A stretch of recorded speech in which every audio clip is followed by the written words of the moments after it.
Hey, what's up? This week I want to talk about the Fujifilm Xpro2.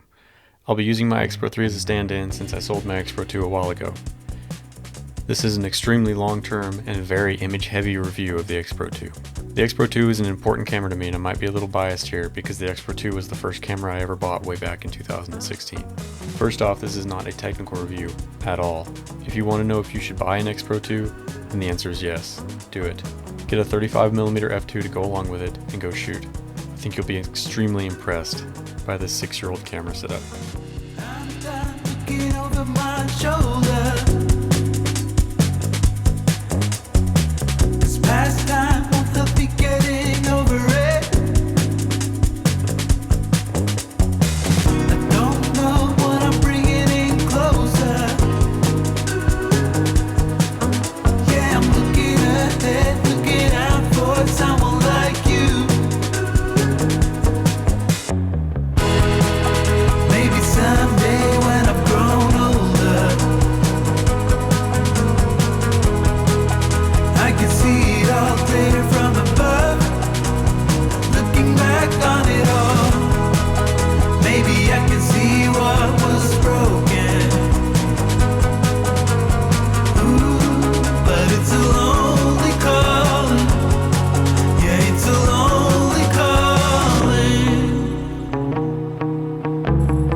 The Xpro2 is the camera I learned on. It's the camera that helped me become the photographer I am today. It's the camera that stuck with me through thick and thin for literally 1/5 of my life, at least until I sold it recently. So it should go without saying that many of these images are from quite a while ago and don't represent my work today. However, I wanted to include only images that were taken with my Xpro2. There are no images from any other camera in this video. The very first image in this video is from 2016, and the last image in this video is from 2021, although I did still have the camera into the beginning of 2022. Maybe I can see what was broken.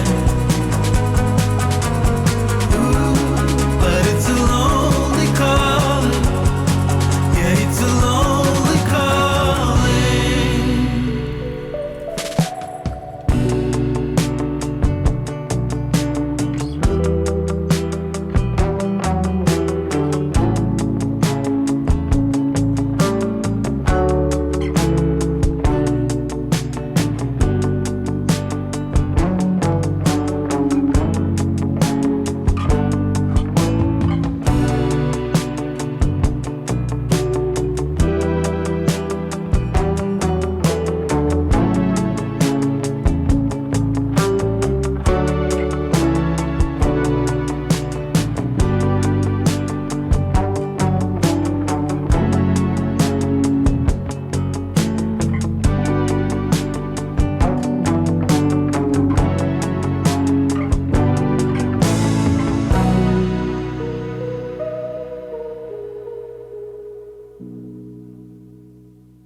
So let's talk about the Xpro2. This camera is absolutely worthy for 2022 and going into 2023. If you can afford one, you should grab one. The autofocus isn't the fastest anymore, but it's not slow enough to be a deal breaker. That X-Trans 24 megapixel sensor is going to be more than enough for most people, and don't even worry about it being an APS camera. One thing that really made the Xpro2 stand out for me is the durability of the body. This camera has survived heat, cold, rain, snow, and many hikes in the Buffalo River area. The weather sealing on this camera works. The electronic viewfinder is just okay by today's standards, but it's still more than usable. If you don't like electronic viewfinders, then the Xpro line of cameras also has a built-in optical viewfinder. What really made me love this camera is its looks. Doesn't it just look beautiful? There aren't many better looking cameras out there, especially when you pair an Xpro body with any of the Fujifilm lenses.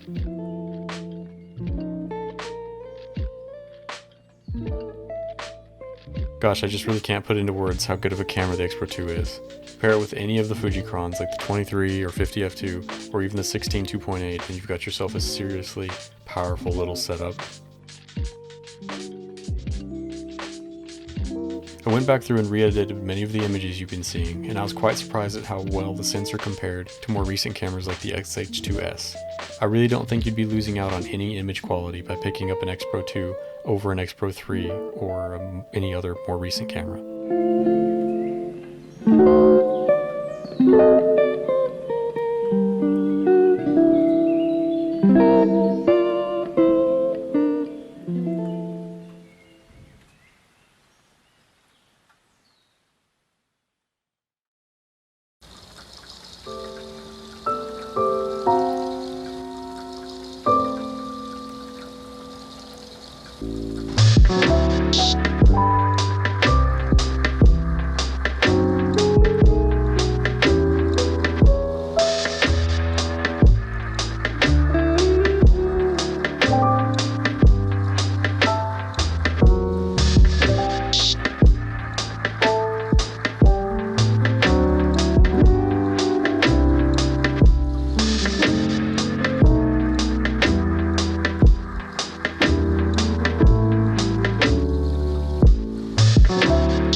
all, the Xpro 2 is still a great camera in 2022. It'll be a great camera in 2023, 2024, and so on. A great camera is always a great camera. Well, thanks for watching, y'all. I hope I've convinced you to pick up an Xpro 2 if you've been thinking about it. It's really an awesome camera.